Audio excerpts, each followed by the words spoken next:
Now, I should tell you that I grew up in a household where both of my parents worked. Mom was a school teacher here in Arlington, and my father worked as a senior reference librarian at the Library of Congress. They received roughly equal salaries, but when Mom was mad at Dad, especially about financial matters, she would remind me that she out-earned him about $200 a year, but she never let me forget that she out-earned him. Also, my wife and I make about the same amount of money. So when this topic was presented to me, I thought, well, what do we need the ERA for? Men and women make the same, right? Then I did a little digging and found out, no, the little bubble I live in does not reflect reality. So, I was wrong, and I'm here to learn, as I hope you are, about the disparities among the genders, about pay, and other matters. Our first speaker is Julia Tanner, an advocate in the effort to pass the ERA in Virginia. She is a Washington, D.C. native. She has lived in Arlington for 17 years. She's in-house counsel for a regional mobile telecom company. She currently lives in Ashton Heights with her husband, who is here, and two teenage daughters. She's the vice president of her civic association, chair of the ERA committee of the Arlington League of Women Voters, serves on the legislative committee of the Arlington Civic Federation, and earlier this year founded the Virginia Equal Rights Coalition, which works with VA ratified ERA for the ratification by Virginia of the Equal Rights Amendment. Ladies and gentlemen, Ms. Julia Tanner. Thank you so much, Timon, and thank you to everyone for having me here today. So this year we have seen unprecedented movement towards ratification of the Equal Rights Amendment. I don't know if you have become aware of it, but there has been a VA Ratify ERA bus touring the state. There have been record numbers of our legislators speaking up. There have been record numbers of letters to the editor. This seems to be a wave of sentiment. There was a Women's March, there was the Me Too movement, and now we are seeing a resurgence of interest in the Equal Rights Amendment. The question we're here to discuss tonight is whether or not it has a chance of passage. I think it might. I'm first going to discuss a little bit of history, and then I'm going to discuss some commonly asked questions.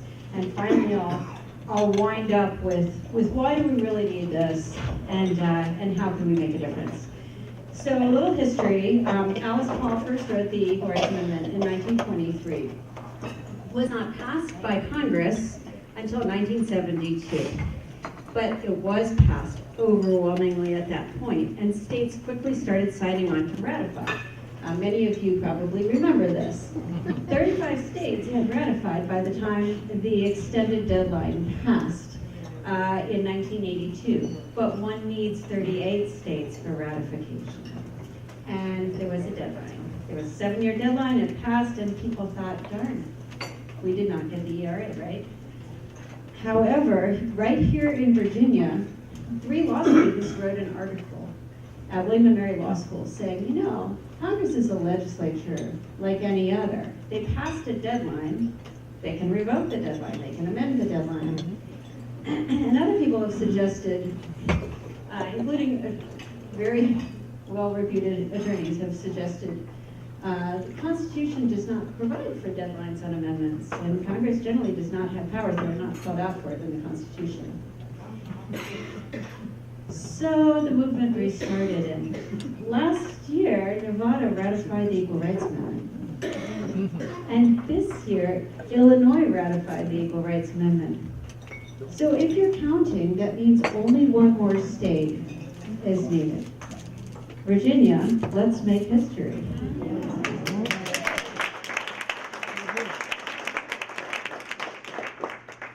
We have an unprecedented opportunity.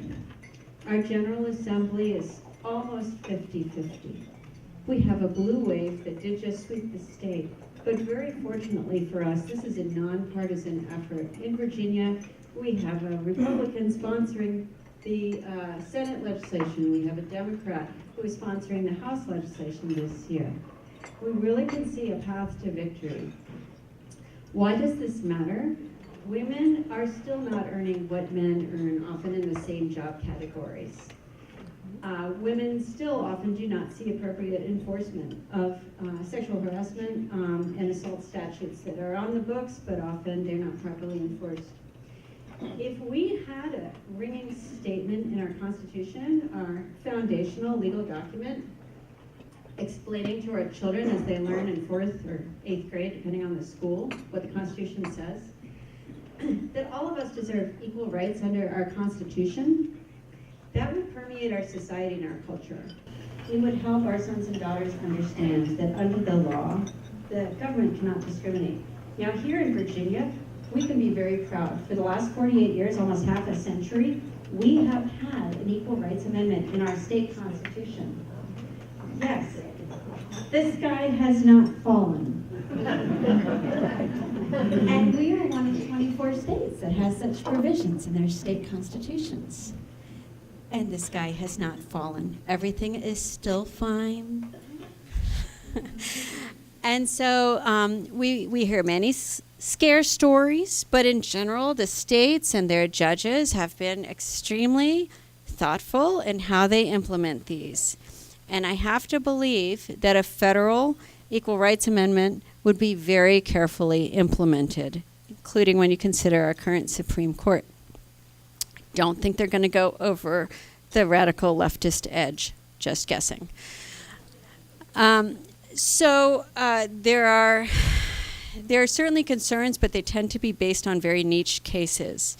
They're not based on precedent that has been set by justices of our current Supreme Court. Our current Supreme Court decided some cases that worry people based upon privacy grounds. There was no equal rights amendment. Privacy and self-determination have infused some of the case law that I think is not going to be necessarily affected by an equal rights amendment. I don't want to use too much of my time here without telling you all what everyone can do. If you are interested in helping get the ERA passed and helping our state ratify it, there's a website that is a coalition of all the groups across Virginia. It's called varatifiera.org. I would encourage you to go there, sign the petition. If you have a business or are related to one, we recently just added a page where we are signing up businesses and organizations that can help support it. But in general, we do have a path through both chambers. How am I on time? Okay, great. On the Senate side, Glenn Sturtevant, the Republican who is championing this year, is the lead sponsor, along with Senator Scott Serville, who's introduced it for many years, as well as Rosalind Dance, who is a fabulous civil rights activist in her own right. And then on the House side, we have Jennifer Carroll Foy as the lead patron of the bill. She is joined by Delegate Hala Ayala as well as Delegate Luke Torian. The path through the Senate is to ensure that the bill is handed off to Jill Vogel. She is a Republican, and she reliably delivers the bill to the floor every time for a vote. So she won't talk about it, she won't advocate for it, but she will deliver it to the floor for a vote. She's an actual true ERA supporter. We believe we have a good shot in the Senate this year. However, in the House, Speaker Kirk Cox is still making up his mind. And I can see a potential path in the House, and others can as well. If it comes back to the House on crossover, February 5th, the bills cross over from one chamber to the next. There are a few different routes that it could take. Worst case, we do a discharge petition, which means we have enough votes, which we do. We have enough votes. We have some Republicans who will vote with the Democrats. So worst case scenario, I see Delegate Hope looking very skeptical. Worst case scenario, there could be a discharge petition. However, best case scenario is that Speaker Cox recognizes that a majority in his chamber do want to see this ratified, recognizes the 81% of people in Virginia who just said in a statewide poll that they want the Equal Rights Amendment ratified. That was higher than any other issue polled, including a tax cut. Virginians want this to happen. And I would appreciate your attention to this issue as we approach the new session. I think we have a lot of energy, both from the blue wave, but also from Republicans who are stepping up, libertarians and others who've said, we're activated. We feel that we want our party to take the shape that we see for the future. Thank you so much for your time. To address how the ERA's passage would impact Arlington, our next speaker is Arlington's Director of Human Resources, Marcy Foster. She is responsible for formulating and implementing strategies and designing programs that increase the organizational effectiveness that allow employees to meet the business needs in the county. Her department is also responsible for attracting and retaining qualified employees by making Arlington an employer of choice. She's also an adjunct professor of GMU's Sharp School of Public Policy for the Local Government Masters of Public Administration program. And she joined Arlington County as an Employee Services Division Chief in 1999. Ladies and gentlemen, Ms. Marcy Foster. So I have a very short presentation for you. I'm just going to maybe bring you up to speed on what we're doing in the county. I'm not sure passing the amendment will make major changes. However, that doesn't mean we don't want to see the amendment passed. But we are situated in a very good place. As you know, Arlington is a community of 3,700 employees. You know a little bit about your community. My communications person put this together for me. So you know a little bit about your community, but we do have 3,700 permanent full-time employees. The way that stacks up is 46% of our workforce is female. 48% of our supervisors are female. Our average employee age, both for males and females, is 45. When we are hiring in the last 12 months, we found that exactly 50% of our new hires were female. Interestingly enough, 40% of those that we are losing are females, so we're bringing on females a little bit quicker rate than we are losing them. And our average tenure for females is 10 years. Our average tenure for males is 11 and a half years.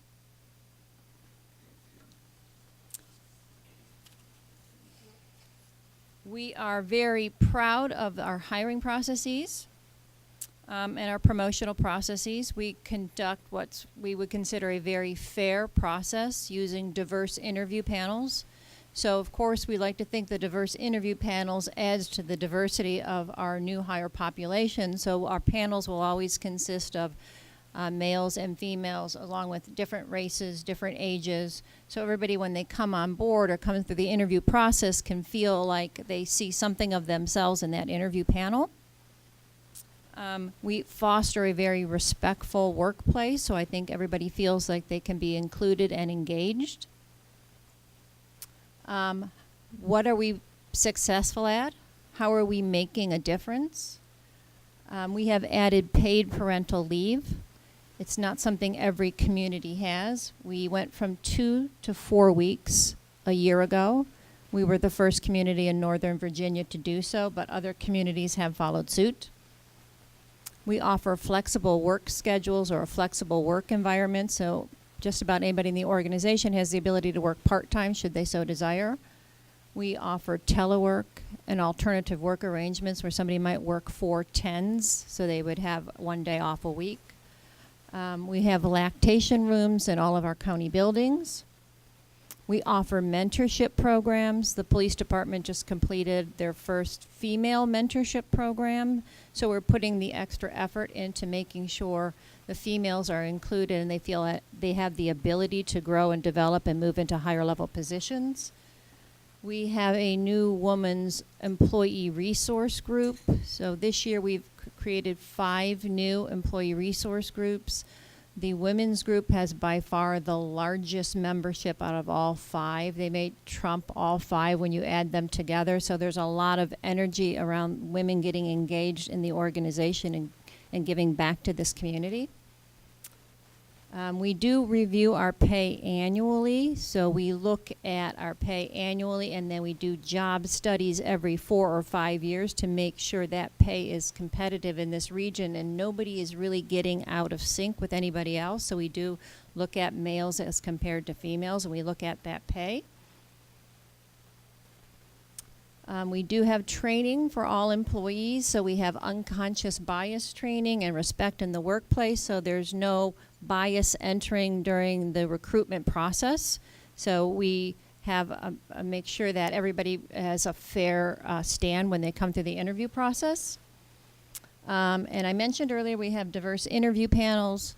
Pay is negotiable, but it is not negotiable for public safety. They all come in at the same place, and they move forward at the same place. So males and females start at exactly the same pay in every public safety position.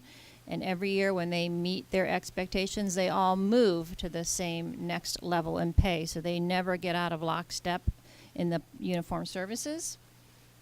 And we have recruitment tools that focus on diverse applicants. So we do have some job boards, some agencies that will post our jobs, so we ensure that we have a diverse pool. So that's why from a male-female standpoint, our applications or our new hires seem to be 50-50.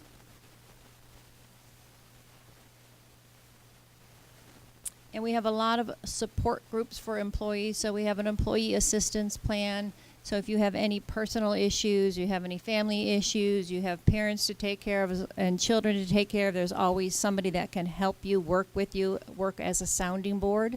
We have employee relations specialists on staff. So if you're having any difficulty with your supervisor, you need to get some coaching on how to approach your supervisor about teleworking or an alternative work schedule. There's somebody to work there with you.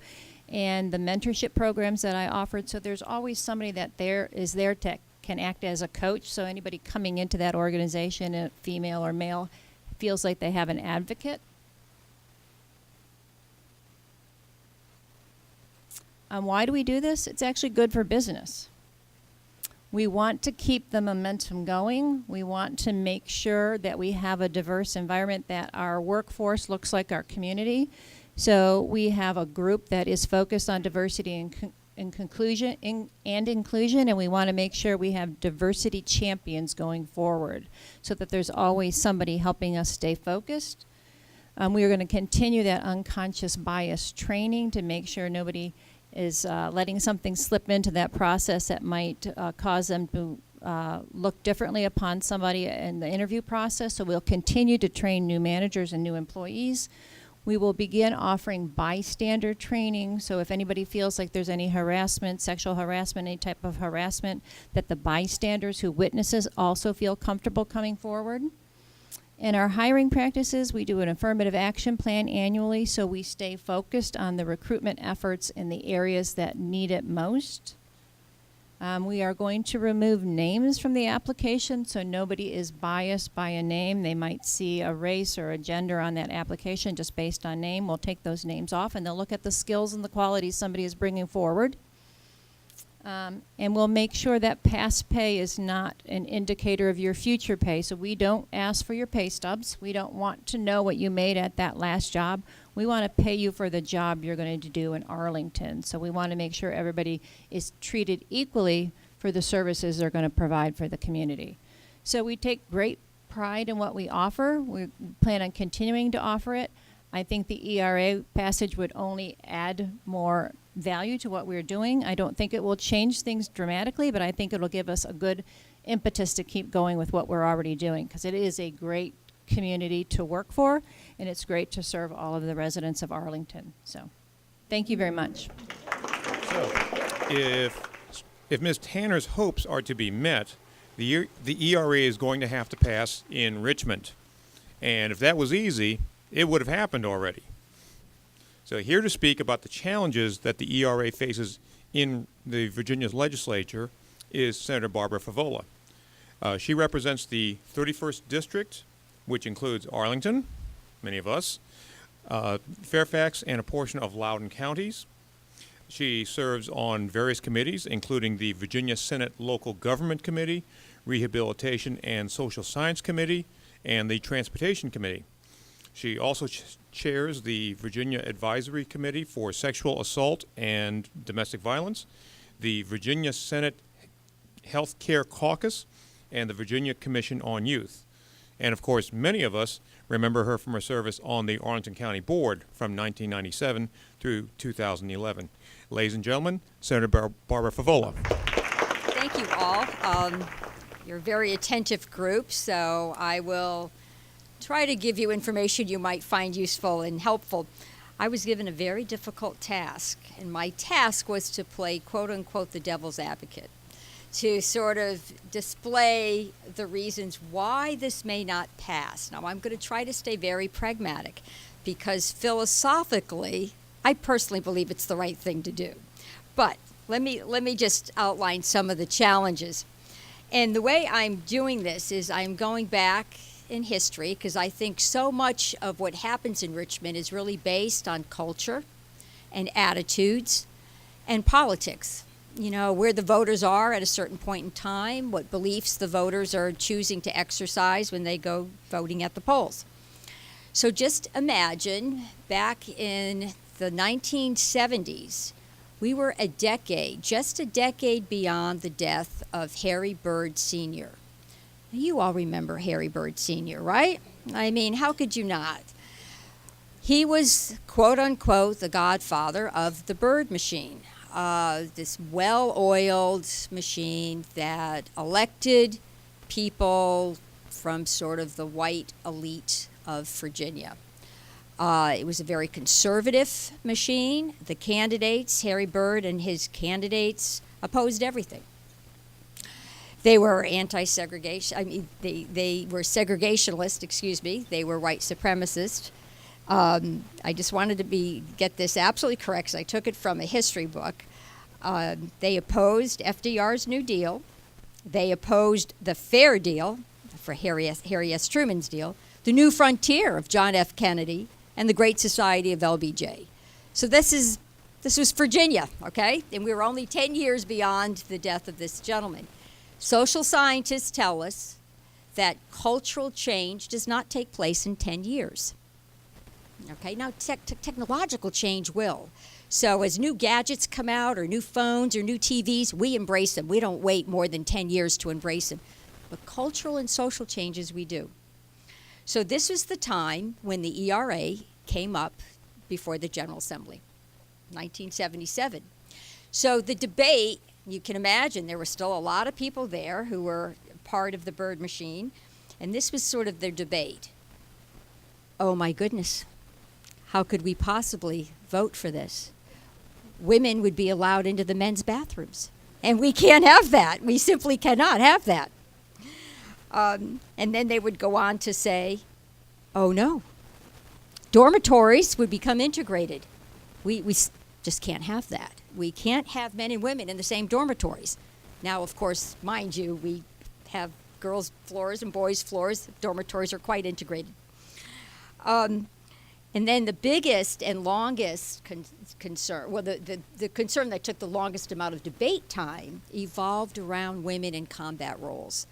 And, you know, men got up and said, I'm a father of daughters. I just simply cannot ever imagine that a woman would be allowed to fight in combat. We just cannot have this.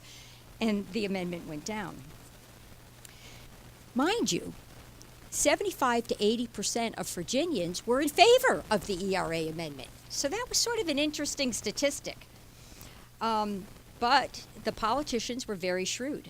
And we'll get into some of their strategies later because the strategies are still in place. Parliamentary procedure hasn't changed, and some of the tools that were used back then to defeat the ERA, could be used again and may be used again. During this whole context, it was actually a female leader, a national leader, who was most instrumental in the defeat of the ERA. Do you have any guesses? All right, you all get an A. I knew you were smart. Yes, it was Phyllis Schlafly. So, I mean, I read some of her articles and her quotes, and she starts off with, let's not permit a tiny minority who are advocating for the ERA to degrade the role that most women prefer. What Ms. Shafley was doing is she just capitalized on the same fears that plagued, remember, the suffrage movement. Shafley went on to say the ERA would promote abortions and homosexuality. It would send women into military combat and deny a woman's right to be supported by her husband. So it was this verbiage that was, being reported. She got a lot of press coverage, a lot of newspaper articles written. What she did do was she mobilized a religious coalition that was very effective in defeating the ERA. She brought together traditional Catholics, evangelicals, fundamentalists, and Mormons, and instilled in those who chose to follow her philosophy that feminism was very dangerous, and we absolutely could not promote the demise of the family. And this movement actually it was very passionate. It might have been small, but it was very deep in its advocacy and very effective. So there we are. That was the backdrop.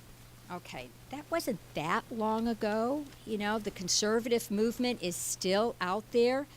Some of the platitudes I just talked about are still very much a part of this movement. So people who are afraid of change, and I can say having governed for 21 years, 14 of which at the local level, part of governing is managing change, and even positive change, people are afraid of. It's different. I'm going to have to adjust. I don't know, I can't control the unknown. And people are very, very afraid. So when you think about that context, the politics of the bird machine, Phyllis Shafley, et cetera, you could see why the ERA went down. So let me fast forward because I don't want to run out of time here. However, I want to give credit to one of my colleagues, Senator Sorvell, for the past 5 years. 5 years has been putting in an ERA amendment. So what happened in 2018 in the Senate? Well, we had the ERA amendment. It was in a resolution format, and at the time, the clerk sent the amendment. In the Senate, the clerk decides, which is a little bit less partisan than the House, where the Speaker decides. And the amendment went to the Rules Committee. So there are there are 11 Republicans, 3 Democrats on the Rules Committee. And this year we had 100 people in the audience wearing banners, support the ERA, telling the lawmakers, do the right thing. You'd be ashamed of yourself to not stand up for equal rights.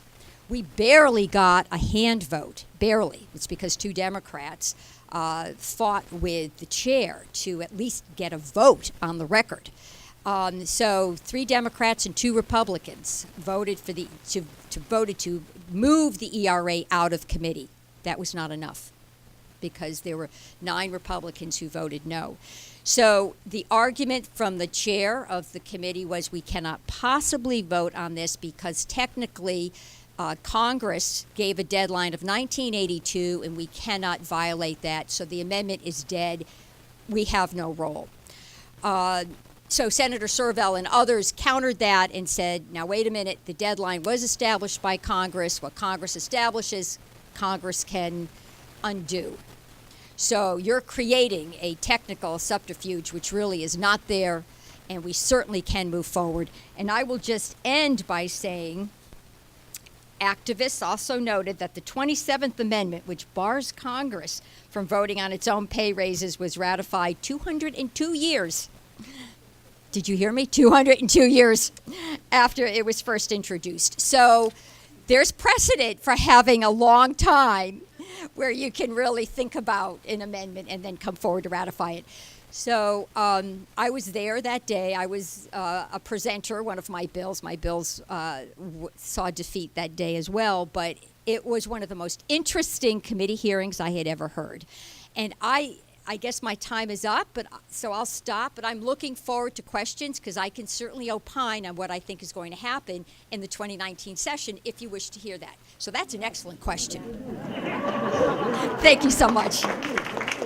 Okay, now at this time, I invite our three speakers to come up to the dais and, in the great Committee of 100 tradition, ask your question in the form of a question. Who has a question? Oh, I do. Senator Favola, you said you could go on. Could you please go on, please? So what will happen in 2019 with the ERA? I predict, and of course Yogi Berra said, don't ever predict the future, but I do respect Yogi Berra, but I'm going to go take a risk here. I think that we actually will get the ERA out of committee and onto the floor of the Senate. If it gets onto the floor of the Senate, it will pass. In large part because of the Me Too movement and the large and powerful impact women are having in our elections across the country, and yes, in Virginia. So we have to ensure, this is where that parliamentary maneuvering comes in. Just as in the olden days, they used the maneuvering to stop votes on the ERA, we're going to have to figure out how to help the majority party, the Republican Party in the Senate, to get that bill out of committee. So if we can find a Republican patron, which we have, I think the argument is that some Republicans will need to vote positively on the ERA to win election next year.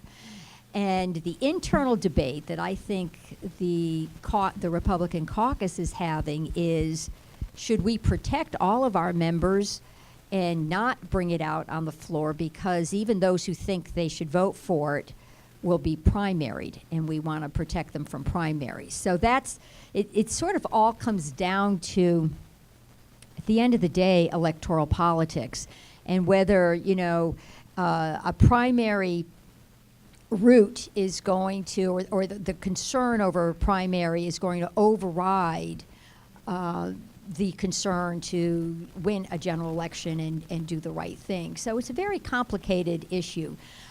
However, I think we've made enough progress that we will get it onto the floor, and I am absolutely convinced if it gets to the floor of the Senate, it will pass. And I believe if it gets to the floor of the House, it will pass. Again, it will depend on which committee it's sent to, who sits on those committees, what their districts look like, and how they calculate the impact of their specific votes.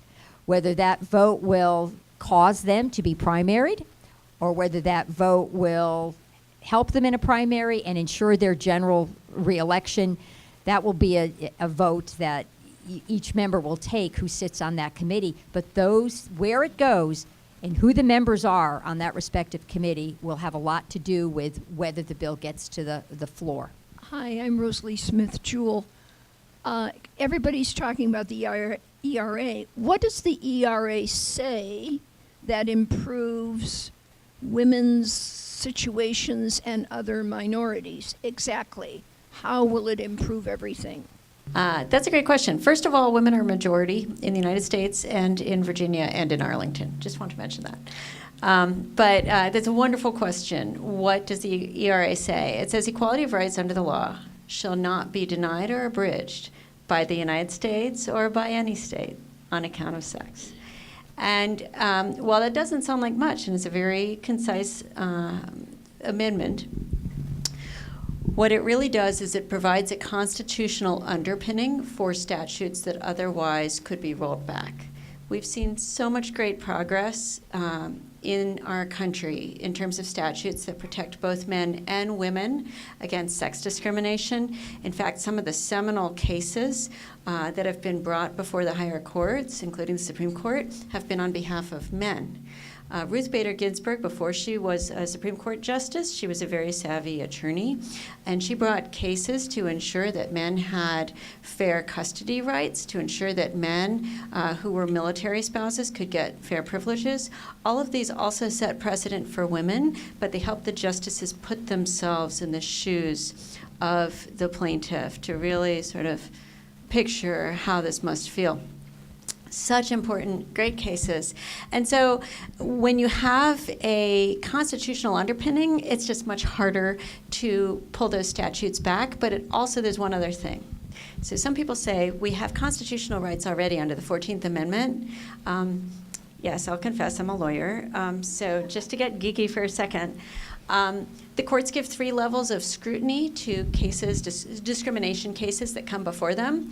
If you are discriminated against because you are a person of color, or you are in a certain religion, or you're from a certain country, these are all viewed as protected classes, and they get the highest degree of attention from judges on the court, not just the Supreme Court, but all of the federal courts. It's called strict scrutiny. Many of you in this room probably are familiar with it. Right now, women and men who are subject to sex discrimination, we don't get the highest level. We get something called intermediate scrutiny, which is just a little watered down. And so what that means is more excuses for discriminatory laws will kind of be allowed to fly. And what that really means is more discrimination is allowed to happen that is not serving a compelling reason. You really want a law to be narrowly tailored to serve an important or compelling reason, and that is what we would get. With the Equal Rights Amendment, that would bring sex discrimination in the same class as racial discrimination or religious discrimination or national origin discrimination. Basically, when you are a citizen of this great country, no matter the color of your skin, what religion you practice, where you're from, or your sex, shouldn't you be entitled to the same legal rights under law? Justice should be blind. And that is what we would receive. Thank you. I've got a question that I'll ask from 2 different angles. If we've got an Equal Rights Amendment in Virginia already, why do we need one nationally? On the other hand, if we have an Equal Rights Amendment in Virginia already, what possible excuse can Virginians have for not voting for a national one? To be honest, I'm not sure most Virginians realize that we have an Equal Rights Amendment in our Constitution. I mean, how many of you honestly knew that before our wonderful speaker told us? Most of you didn't, and you're a pretty savvy group. So I don't think it's been used much or talked about much. But you raise a very good question. The sky has not fallen. Now, why shouldn't we go ahead and vote for an ERA in our national U.S. Constitution? And, you know, I read somewhere 70% of countries that are governed by constitutions have an ERA amendment in them. So if it's in our national constitution, it really protects us with respect to all national issues, not just state laws, but national laws. But I will ask my colleague if you'd like to comment. So it's true that Virginia's Equal Rights Amendment has not been used a ton.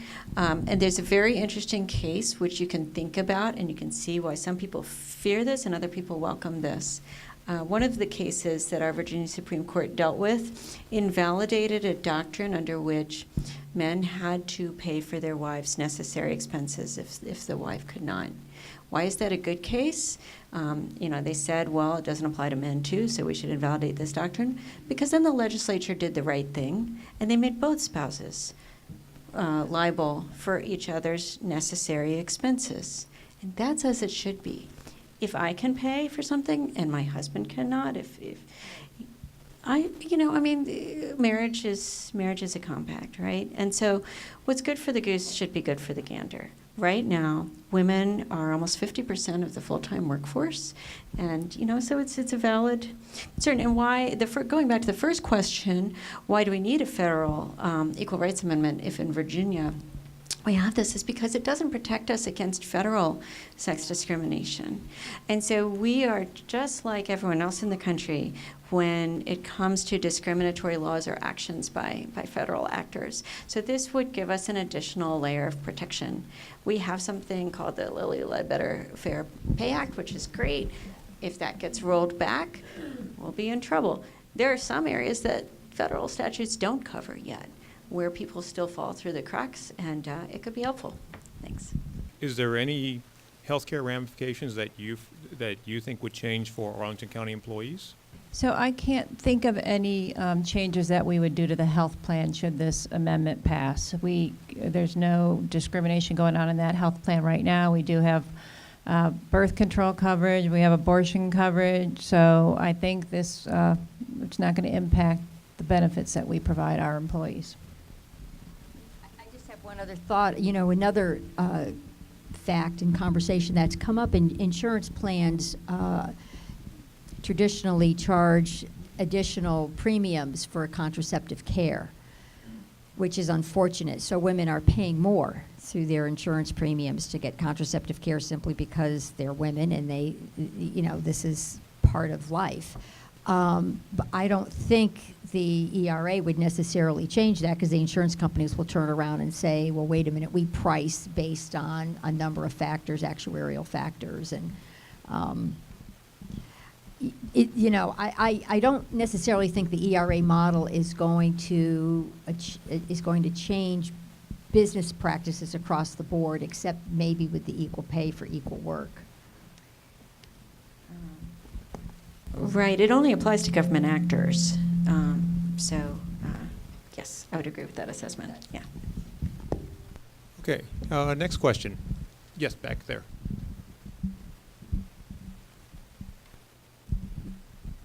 Hi, this is for Senator Favola. Hi, Kristen Cabral. And I'm wondering, would the optimal committees for the ERA resolution to go to would be in the state Senate Privileges and Elections, chaired by Senator Vogel, and then in the House of Delegates, the Rules Committee, to keep it away from Delegate Cole.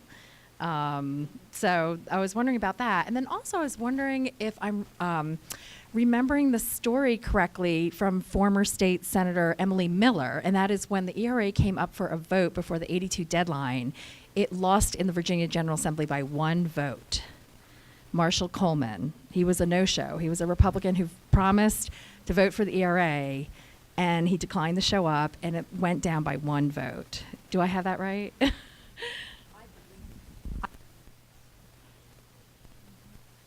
believe that is correct. Certainly, in your first part of your question on the Senate, it would be advantageous to have the bill go to, or the resolution go to Privileges and Elections. I gave you that story about the Rules Committee, and you know what happened in 2018. I'm not persuaded that the Rules Committee would ever vote out the resolution.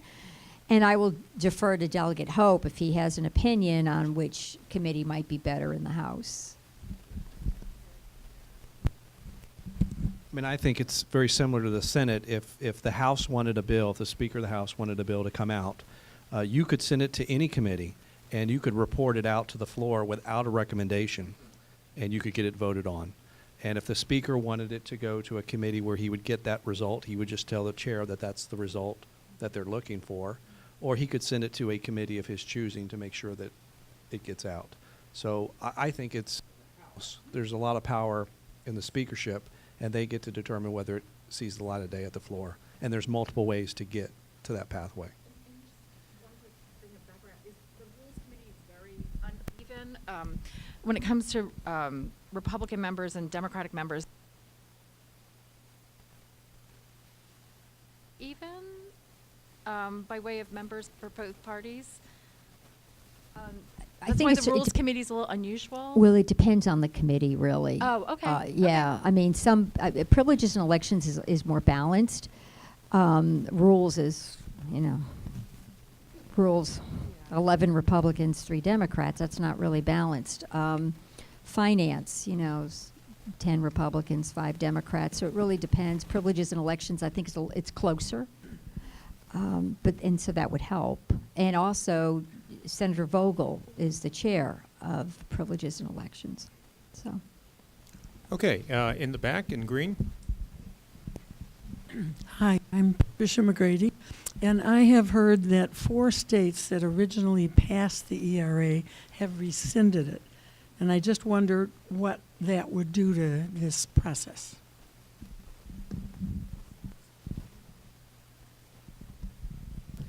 So, actually, we have good precedent. When the 14th Amendment was passed, there were states that had rescinded the ratifications of that amendment, but Congress ignored that, and they just counted those states anyway, because the Constitution doesn't provide for rescission. So, and there have been Supreme Court cases where the court just didn't even stray into that area. They didn't talk about the rescissions. They didn't sanction rescissions. They have never said rescinding is okay. So the 14th Amendment that we have in our Constitution today is there because of Congress deciding not to count rescissions. So we have good precedent. We need a favorable Congress. And so we'll see how that goes.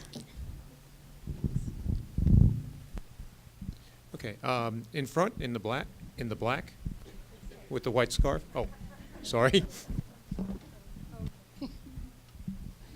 Okay, this is moving to Arlington. I was really impressed, really how thorough the plan is.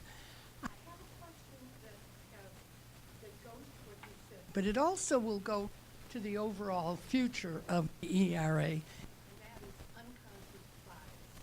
You mentioned that twice. How do you work on unconscious bias? By its definition, people are not aware that they're biased. So how do you make people aware of their own biases, and what do you do to counteract them? Okay, so good question. As you mentioned, everybody has a bias. We may not like to think we have a bias, but we all do. We have a bias towards something. So we have trainers on staff. We have probably trained the majority of the county in the last 12 months to make them aware. And there's nothing wrong with having a bias. We just want to make you aware that you do have a bias and make you aware of how that could impact a decision that you are able to make in your employment relationship. So we just want to make sure people understand it's okay. Everybody has a bias. It could be a bias against the color blue, but we want to make sure people understand that they have them and how to be aware of them so they're not impacting your decisions, especially on hiring. And so we spend a lot of time with our managers working with them so they understand how that is, so that everybody coming on board has that fair shake, if you will. So you also heard me say we will probably take names off of our applications.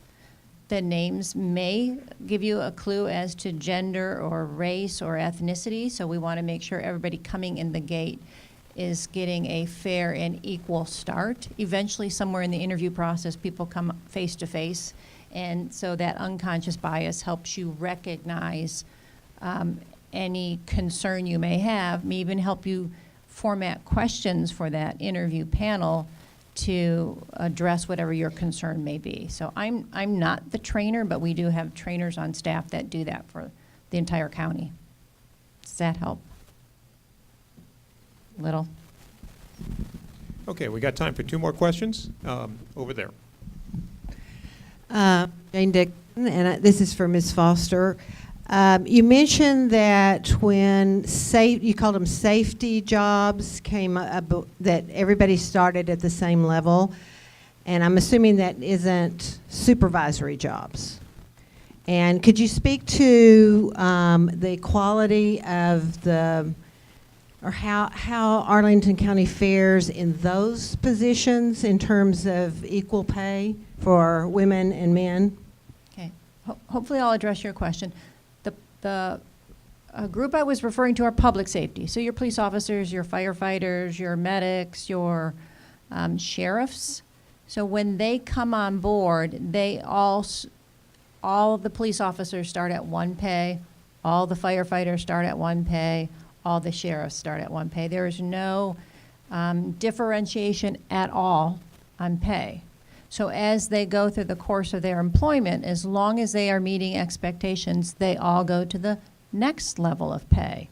Through the promotional process for public safety, everybody is treated the same. So if you get promoted to a rank, whether you're male or female, you're going to get the same increase. There's no negotiating pay. They are very equal and lockstep through their whole career. Because they are public safety, you will see there are fewer females in the profession. That's a different hurdle to overcome It's not necessarily a profession that you raise your children to be. It's not necessarily a profession women aspire to.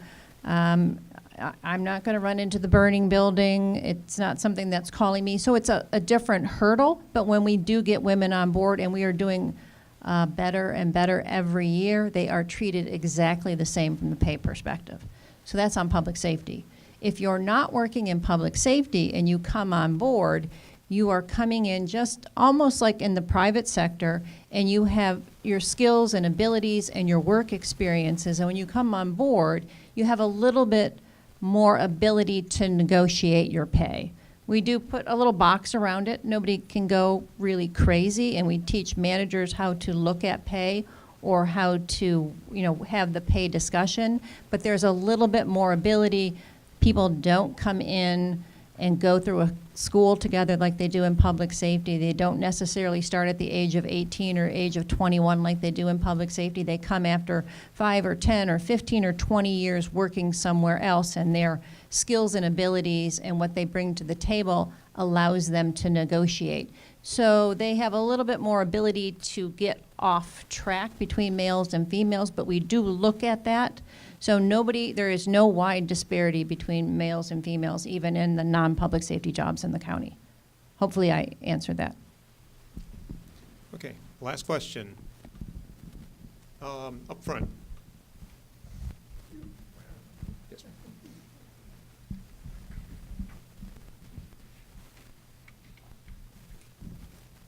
Okay, so if Virginia passes the ERA, votes to approve this, what would be the next step? Is that it? Does it become part of the United States Constitution as an amendment, or does it have to go back to, excuse me, if you don't, I'm sorry. Does it have to go back to the legislature, to Congress, the federal? What would be the next, what would we anticipate would happen? It should be immediately part of the U.S. Constitution. So there will be celebration throughout the state. However, there will be a race to the courts on both sides with cases in order to, some people will be challenging it, other people will be trying to bolster it, saying, for example, about the deadline. And then other people will be racing to Congress. Either way, not expecting we're going to run into a rocket docket. So then there will be more of a process, yeah. We just figure, you know what? We in Virginia can do our part. What an amazing part this would be. This would be huge.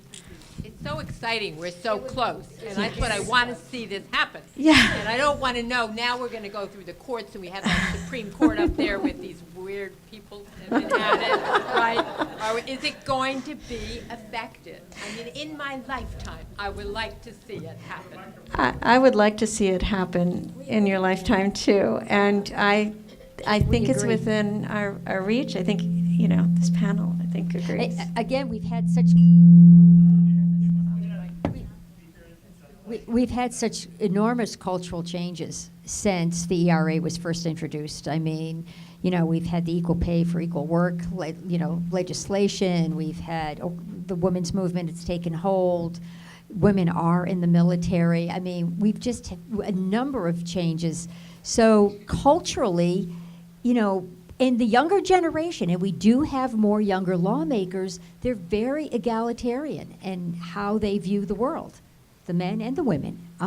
So this makes perfect sense to them. They don't understand why there was ever this big debate. So, we're getting there.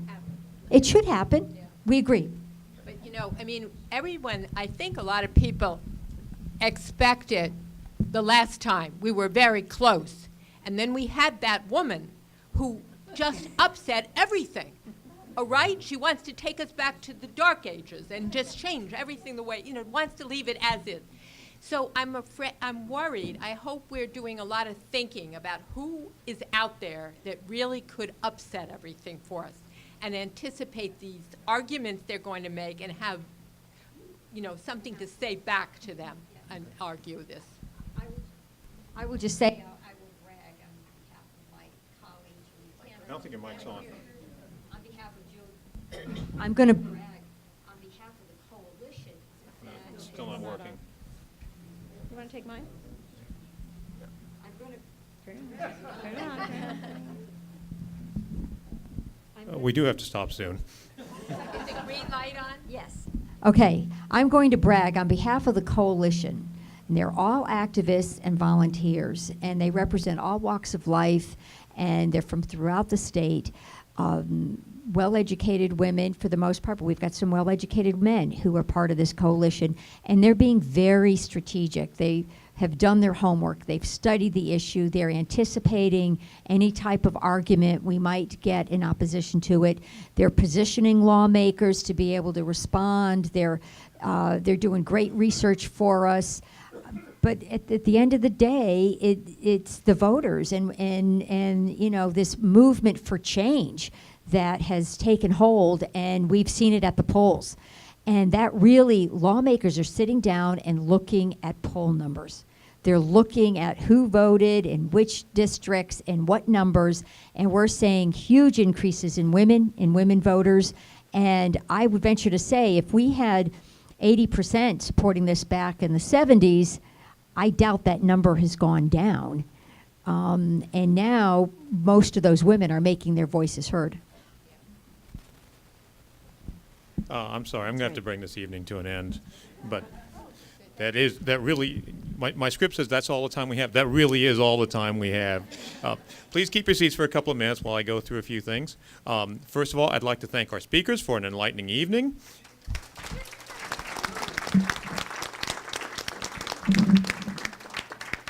We hope you'll join us next month, which will be on the Amazon effect. And our speakers will include Victor Hoskins, the Director of Arlington Economic Development, and he's a great speaker. You really don't want to miss that. And you can make your reservations at our website, arlingtoncommittee100.org. I'd like to thank the program committee for putting this together. Special thanks to Marjorie Hobart and to Jerry Laporte. Thanks, as always, to the entire Arlington Committee of 100 Board of Directors, Marjorie Hobart, Jeannie Broyhill, and Anita Nolan for working at the check-in desk, and of course George Hobart for selling the drink tickets. Thank you again to the Marymount Special Events team and to Arlington Independent Media's technical crew. As a reminder, you can watch this program on AIM's cable channel and on YouTube via our website. And of course, thank you to all of you for participating this evening. If you have any thoughts or questions about our program or our organization, please talk to anyone with a ribbon beneath their name tags. Oh, and speaking of name tags, don't forget to drop yours off as you leave. Lastly, let me wish you happy holidays and a happy new year. Look forward to seeing you next month and next year. Bye-bye.